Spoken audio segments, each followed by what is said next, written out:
చిగురాకుల లేఖలు రాసి చిరుగాలి చేతికి ఇచ్చి ఎప్పుడో నీ పంపించాను నువ్వు చూడలేదా.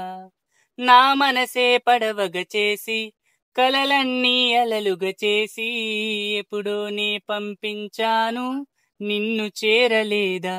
చెప్పాలని అనిపిస్తున్నా నా ఎదుటే నువ్వు కూర్చున్నా మనసులోని మాట నీకు చెప్పలేకపోతున్నా.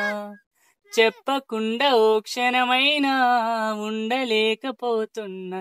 ఎలా చెప్పనమ్మా నాలోని ప్రేమని, ఎలా చూపనమ్మా నా ప్రేమ నువ్వని. అవునని అంటావో మరి కాదని అంటావో, ఏమంటావో ఏమో నన్న సందేహంతో.